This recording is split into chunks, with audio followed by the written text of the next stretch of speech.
Alcohol, whether it's a feeling of being in touch with our creativity, whether it's a feeling of connection, whether it's a feeling of carefree, the alcohol itself, that's not in the bottle, right? Like all that stuff isn't in the bottle. It's already here. It's already yours. It's already inside of you. It can't give you something you don't already have. And so that feeling of being carefree is already inside of you. And what you've unlocked is this like neural pathway to like allow yourself to express it. Why does the world act like alcohol is the answer, even while it is creating problems of its own? On the Alcohol Myth podcast, we pull back the curtain so you can see what's really going on with alcohol and what life could be like without it. We are coaches trained in This Naked Mind and effective liminal psychology who fell for the alcohol myth for decades. Now we help people take back control of their lives by changing their relationship with alcohol from the inside out. You don't need to wait for a rock bottom. You don't need more willpower. You just need a new way to understand what you are feeling and why you are reaching for that next drink. So let's dig in.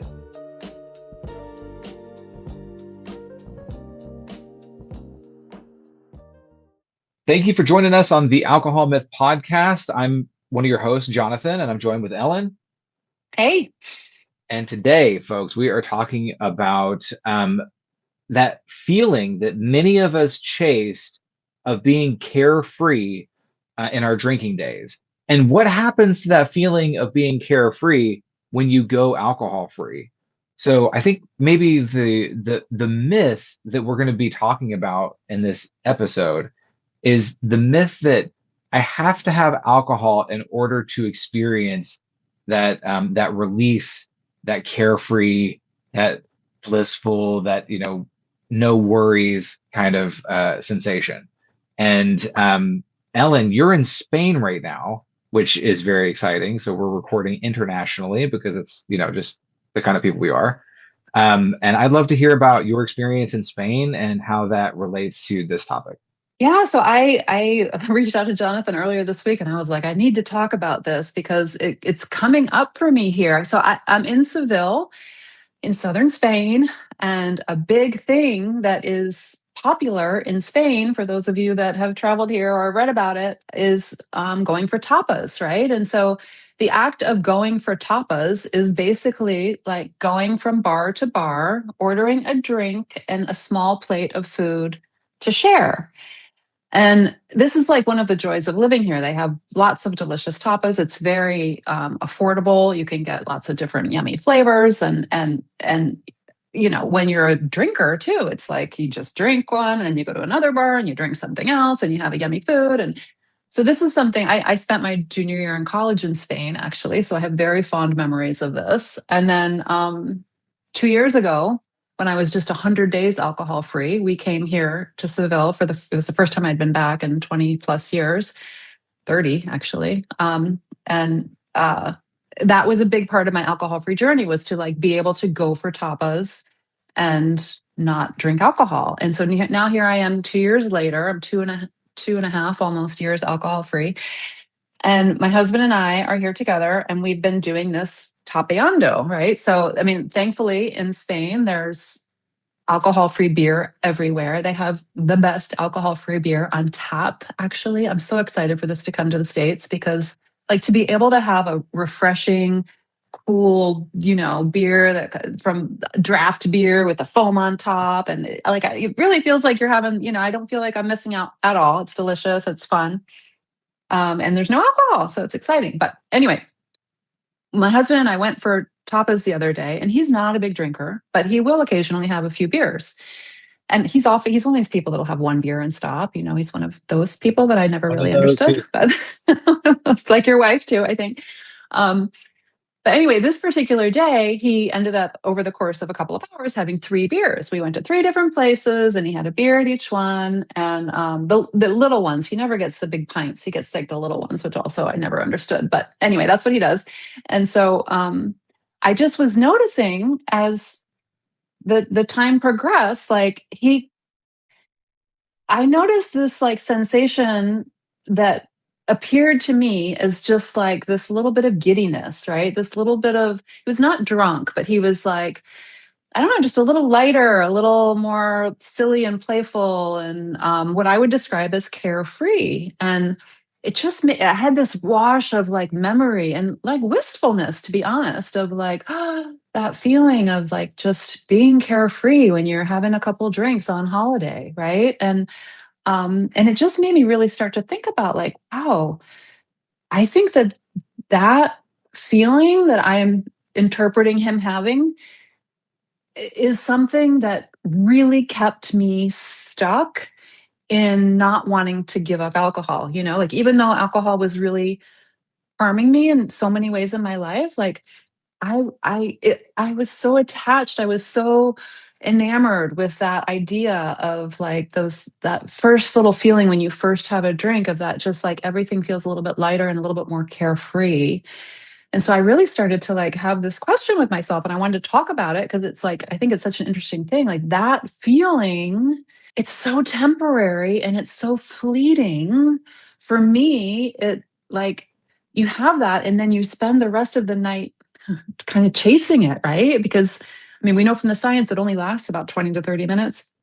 And then you have to have another drink for it to try and extend it, right? But then it never really gets exactly the way it was. And so then we're chasing that feeling. And if we have too much, it's bad. But if we don't have enough, it's bad. And like, and so it just turns into this thing of chasing this like fleeting feeling with this, toxic substance, actually. So I'm like trying to have this chemical experiment in my body. How can I get the exact right mix to be able to hold on to that carefree feeling? And but I did that for so long because I wanted that carefree feeling. And I just started to think, well, of course, I think it's human nature to want to feel carefree sometimes. Like I don't need to make that wrong, I just maybe need to find other ways to feel it. So yeah, I wanted to talk to you about it. I'm just curious what that all brought up for you and your experience of it.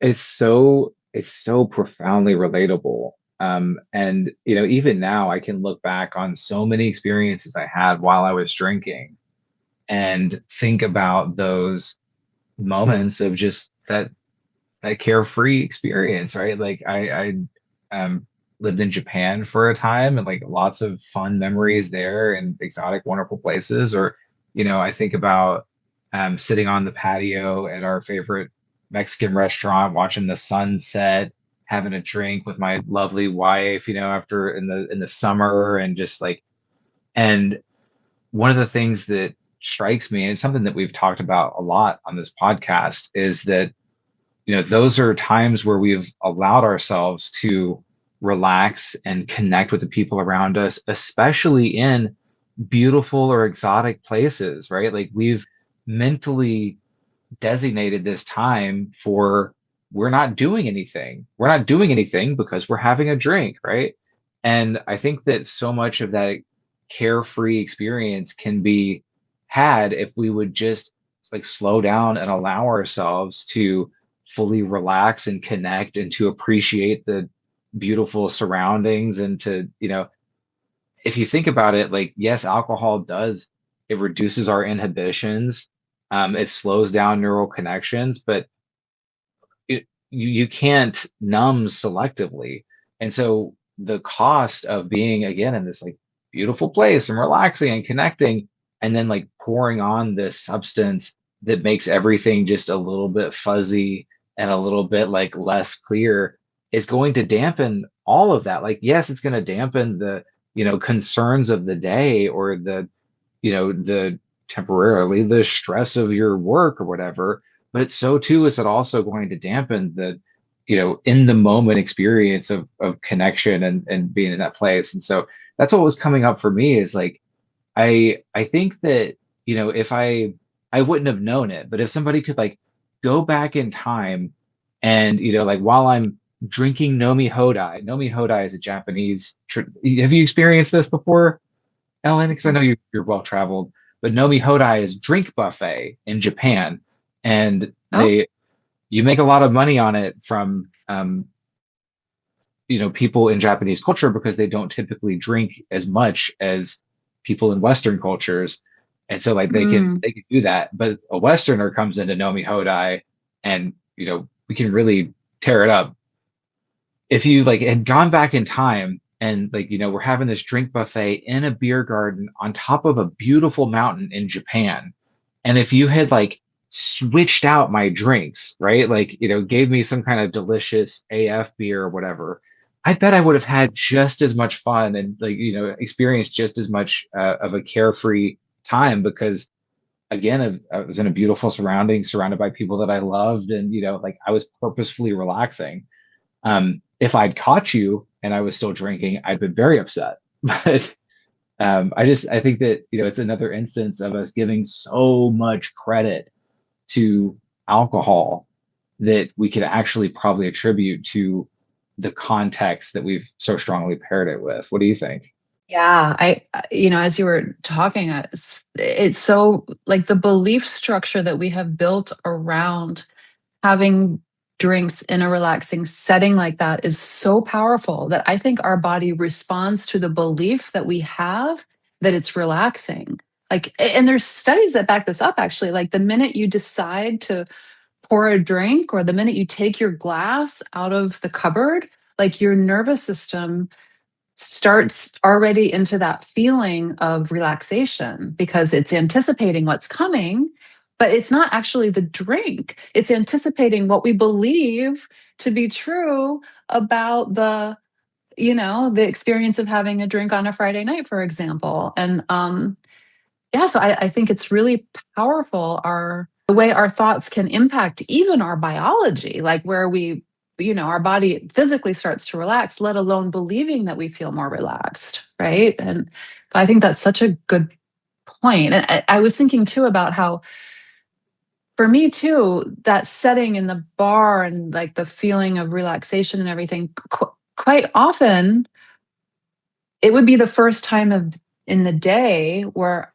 I would feel relaxed because I would, when I was drinking every day, I was really, even though I wasn't like, crippled over alcoholic, my body was in a state of withdrawal from the alcohol, which made me feel more anxious, more tense, more tight. And so, that first drink of the day alleviates that, but it's alleviating the thing that it caused from the drinks the night before, which I know we've talked about a lot, but that always just blows me away. It's like, well, yeah, that it feels nice because because we poisoned ourselves yesterday, and this is the only way to take that feeling away.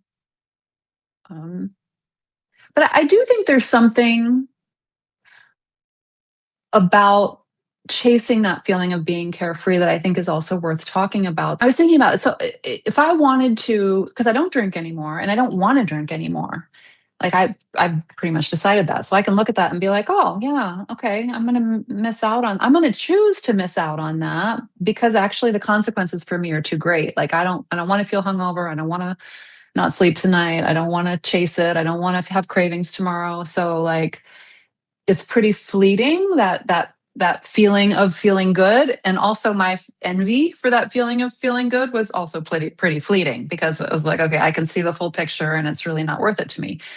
But it doesn't mean that I don't like love the idea of occasionally feeling carefree, right? Like that no worry feeling. And I think that there's danger in chasing that. I think that that's what a lot of these numbing things that we do, scrolling and binging, and it's all an attempt to feel good, right? But I think that there are like different levels of uh, ways to achieve carefreeness. There's like drugs and alcohol. Alcohol is a drug, but drugs and alcohol. There's, food, ultra processed, really sugary, sweet food.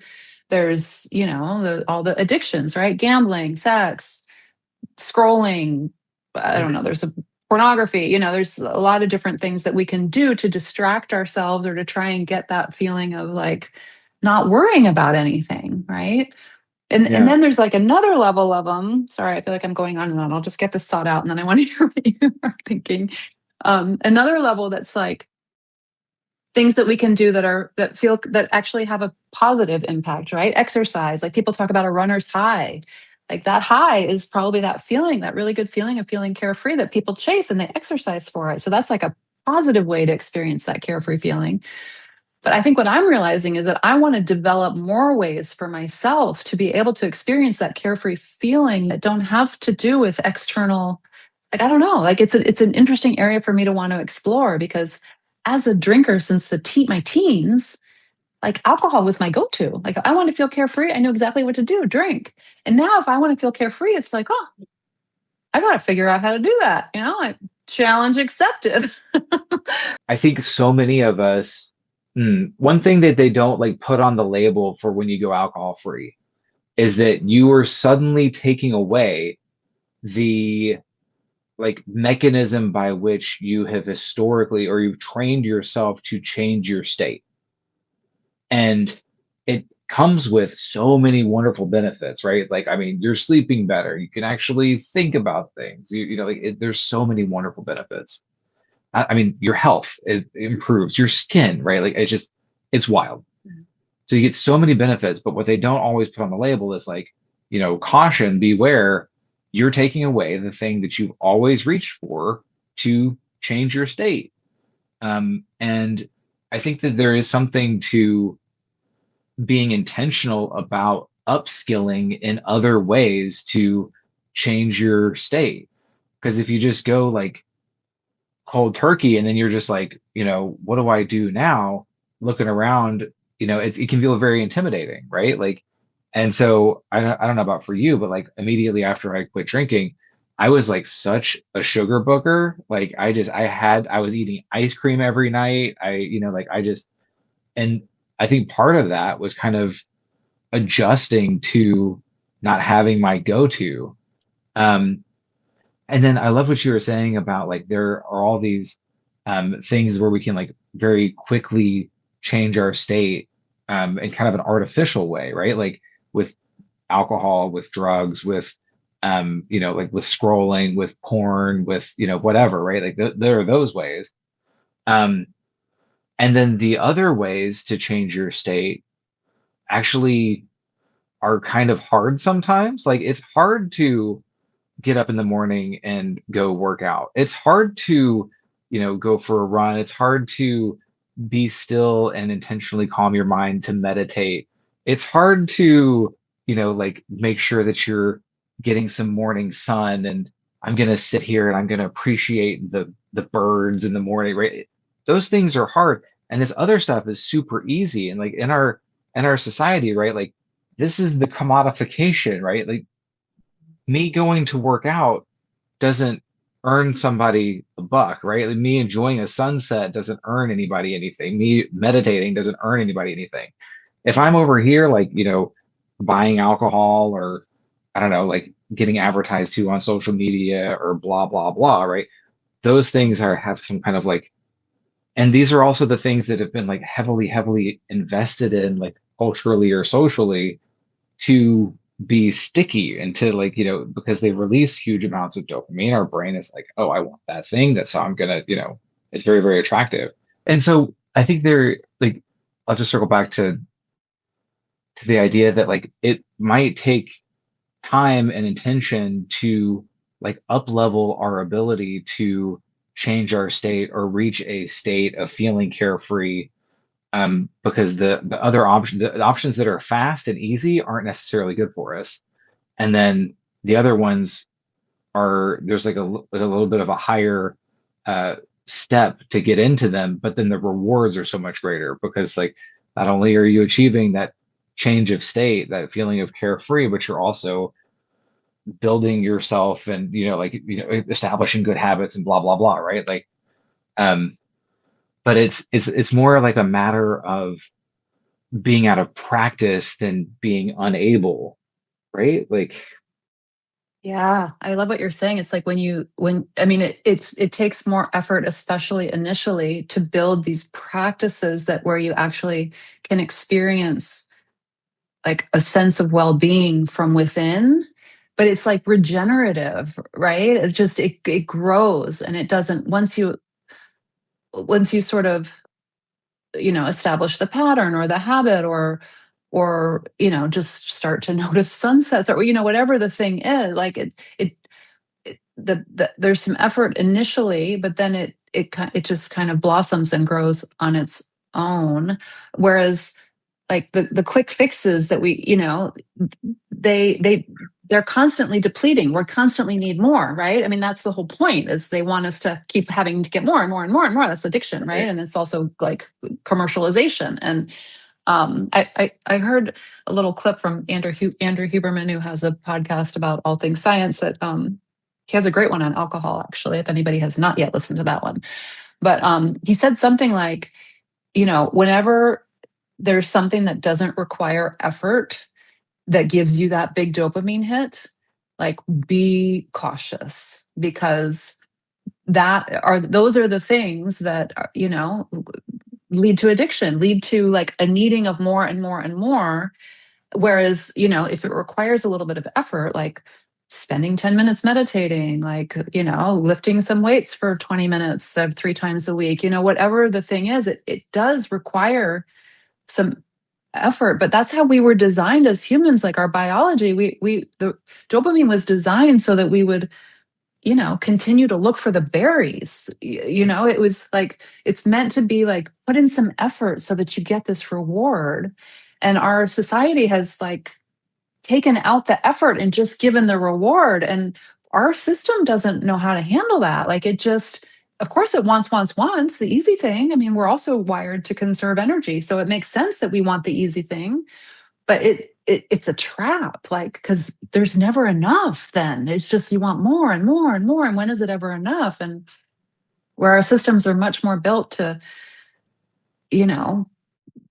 work a little bit for something and feel good about it, like, that's it's a good feeling that comes from the inside versus like this external, um I don't know, false. It doesn't feel real, because there's nothing of you in it. It makes me think about just we can't, uh, I don't know, we can't like get around or outside of our own biology or our own evolution.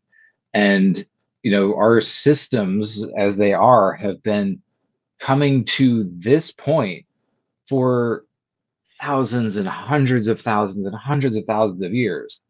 And it's not something that we can just decide, like, oh, well, like, that's not going to work for me, right? Like, no, it's like this finely honed machine that's designed to keep you alive and moving. And we've so dramatically altered our environment in such a short amount of time. I'm thinking about our environment, like, yes, the place where we live, but how we live, and our cultural, like, impulses and resources, and things like this. Like, we evolved to exist and survive in a resource scarce environment, which has been the case for, again, those hundreds and thousands and, long time.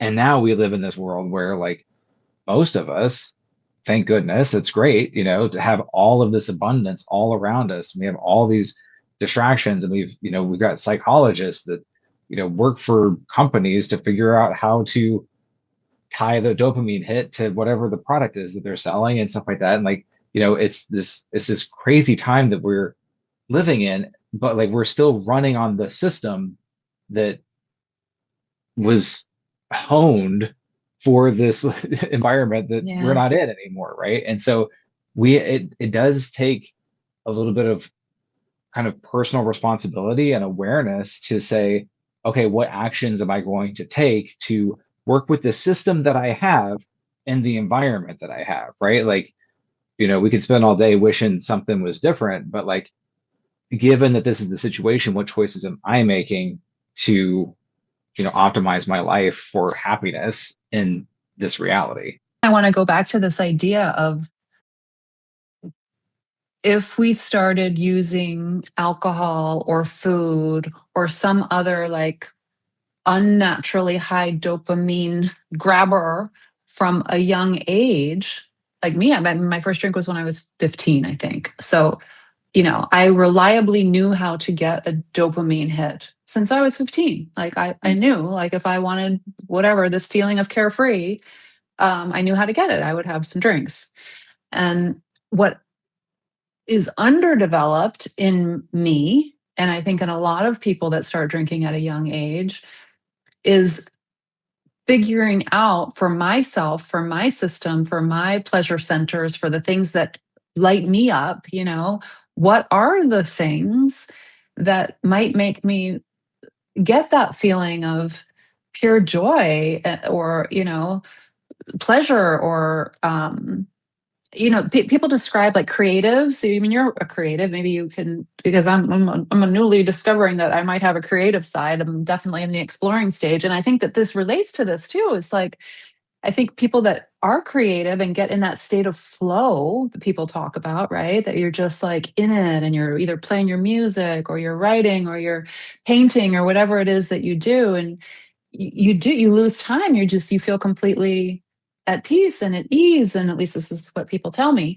And I think that like that is something to cultivate. But for me, it's like I bypassed that whole personal development part as soon as I realized, oh, I could get that just by having a couple drinks, And so here I am at 54. I'll be 55 this year, and I'm like, I really want to figure out like what are the things that are going to give me that feeling, but that I don't have to outsource to, a bag of Oreos or a drink, or scrolling on Instagram for an hour. When I want to, because those things all make me feel crappy in the end. Like, I'm guessing if you're an artist and you create painting for an hour, you don't feel crappy at the end, right? Like it's just pure. It's only it's good all the way around. And yeah, I don't know. What are as a creative? Talk to me.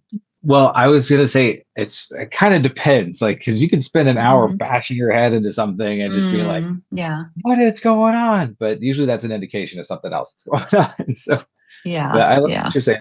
The like you get to figure this stuff out, and you get to explore, and you get to grow and change, no matter where you're coming in from, right? Like I'm 36, and like I'm always excited to discover like what's around the corner, right? And I plan to have that be part of my life until I'm not alive anymore, right? Like I think that's like something that we can kind of cultivate and train, like being comfortable with knowing that we might be moving into some kind of like new learning or brand new experience, kind of at any given time. But there's certainly a relationship to your creativity that is enhanced when you practice it. I purposely say a relationship to your creativity because it is like a relationship.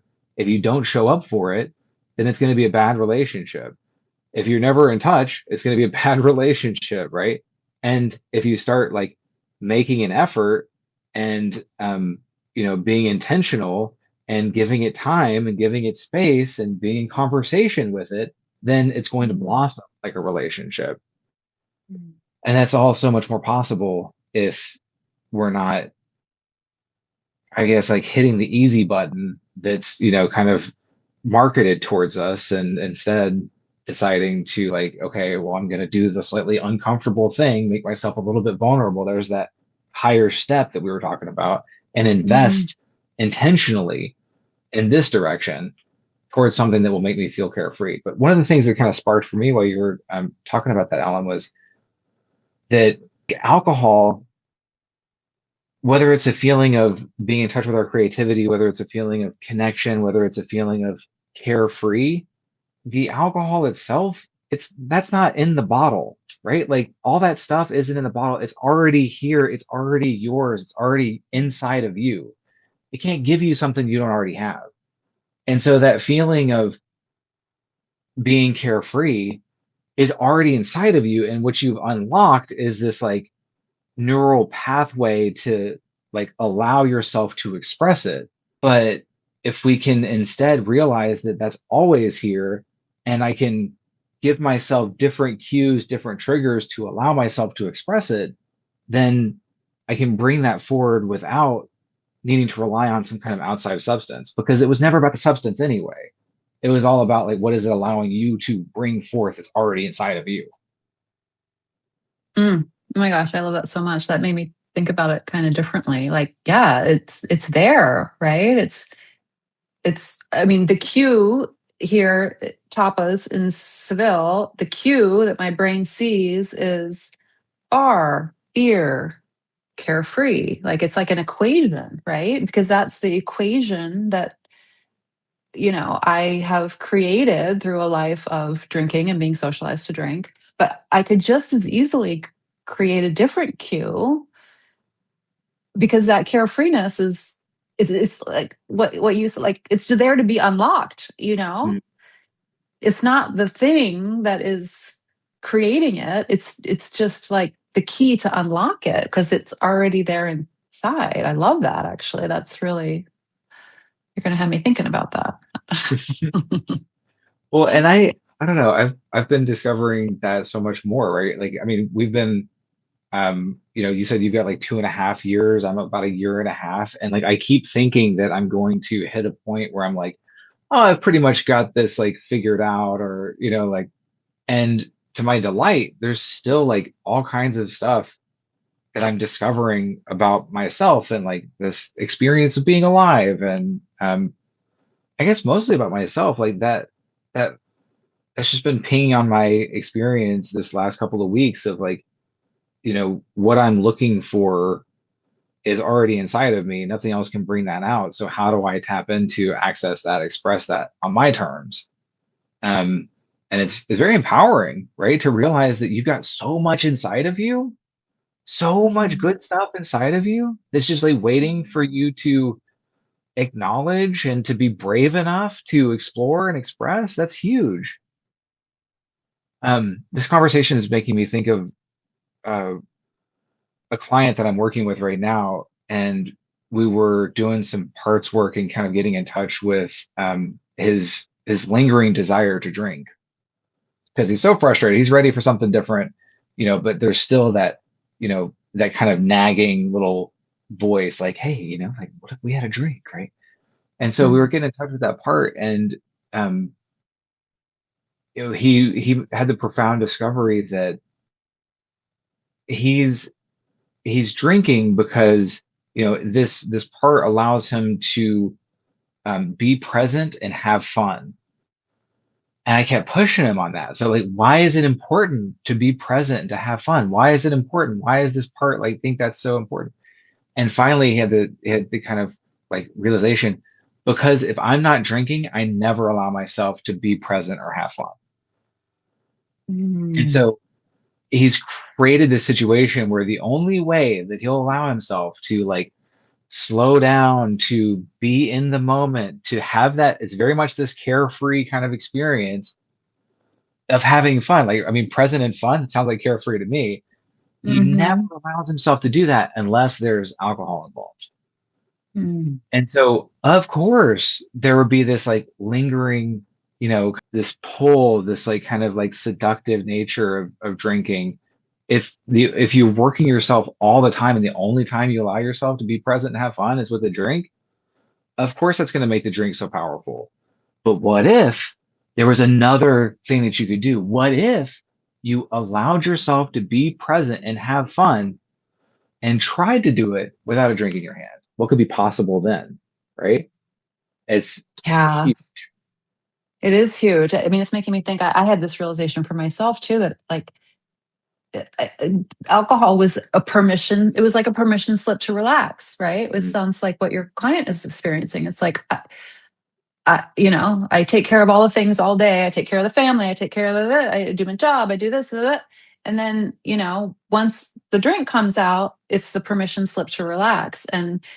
But without the permission slip, I couldn't do it. So, and I tied the permission slip to the beer. But yeah, what if there was a million different permission slips? What if we could write, like mm, creativity, go to the beach, go for a walk, whatever the thing is, like whatever, watch the sunset. These could all be permission slips to relax. We don't have to like have it, like alcohol doesn't get puts a monopoly on that. But we've given it that, right? We've made this very tight association that the only time we get to do that is when it's the end of the day and we have our drink or whatever the thing is, right? Mm. Okay. A desire to be carefree. Yes, I have it. I want it. I don't want to make it wrong, right? It's part of being human.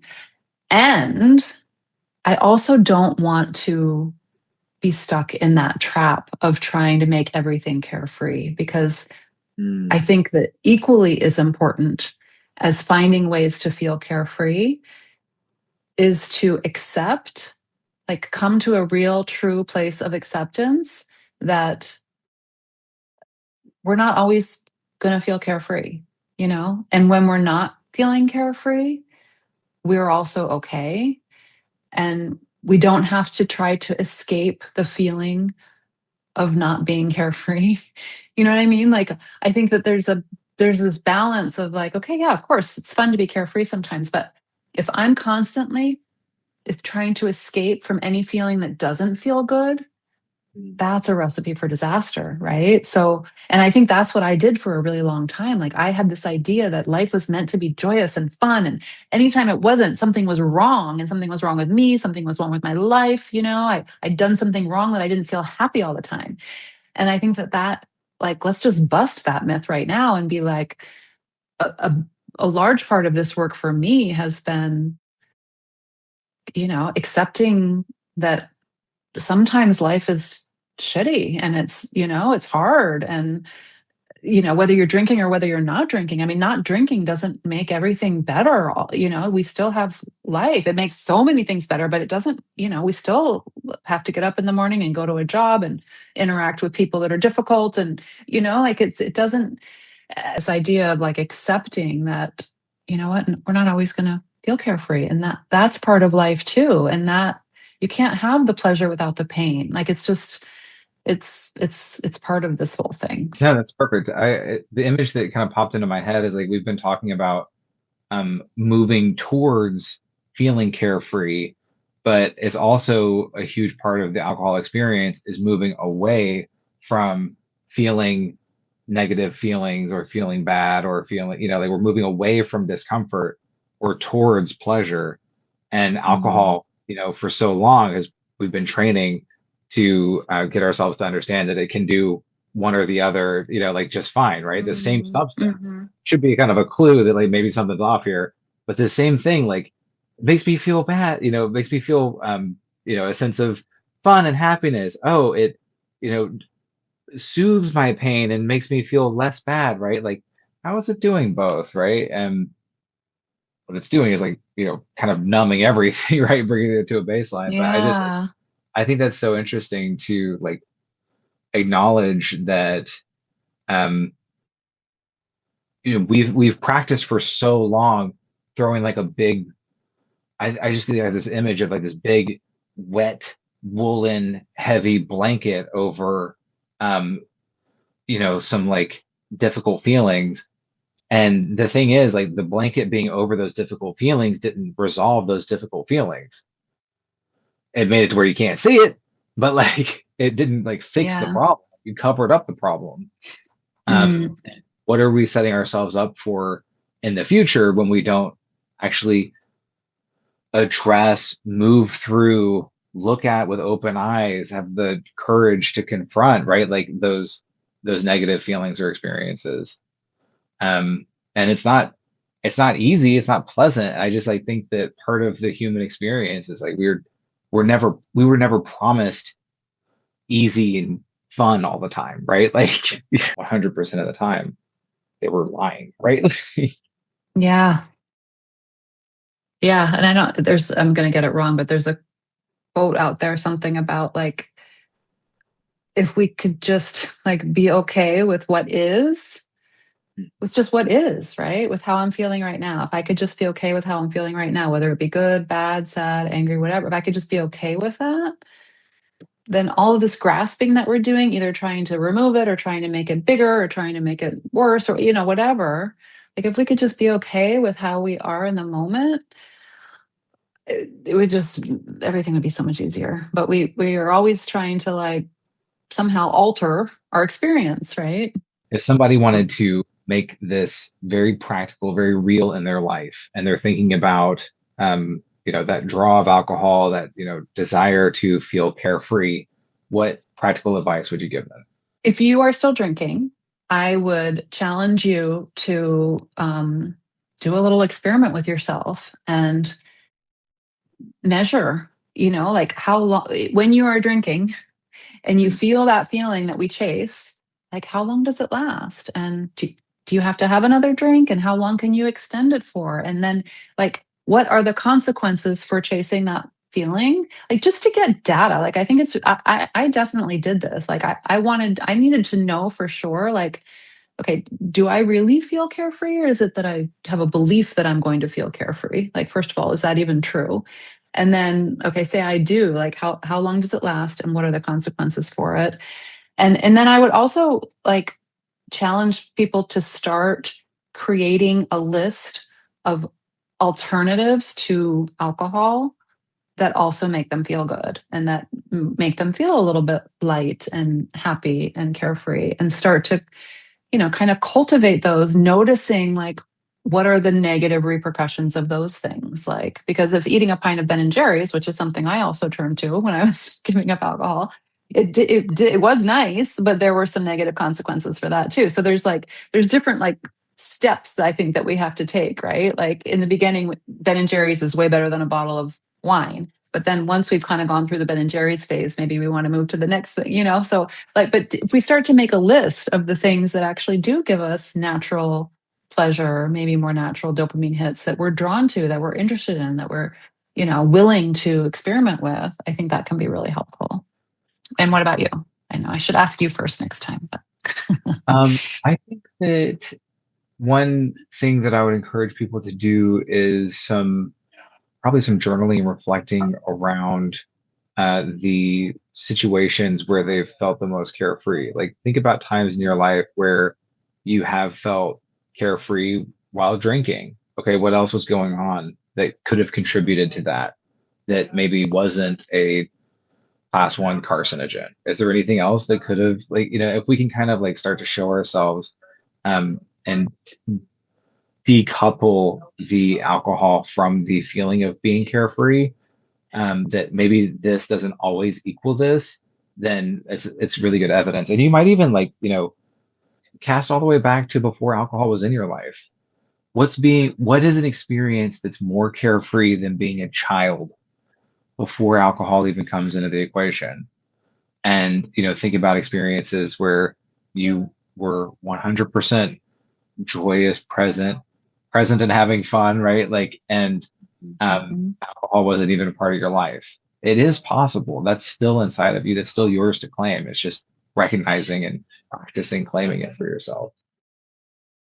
Yeah, I love that. I'm going to be thinking about all the different keys I have to unlock that feeling within that's already there, right? Because that's the thing that I'm taking away from this conversation is like, there are a lot of keys out there, or permission slips, or whatever that can unlock this feeling for me. And I'm 2.5 years alcohol free. I'm still discovering them. I found some, but I want more. Yeah, absolutely. Well, thank you all for joining us with the Alcohol Myth podcast. We're so glad that you've been here, and we will see you next time. Thanks, everybody. Thanks for listening to the Alcohol Myth podcast. If this episode sparked something for you, we'd love to hear about it. Send your questions, stories, or ideas for future episodes to thealcoholmyth@gmail.com. We read every message. We really do. Take good care of yourself. We'll see you next time.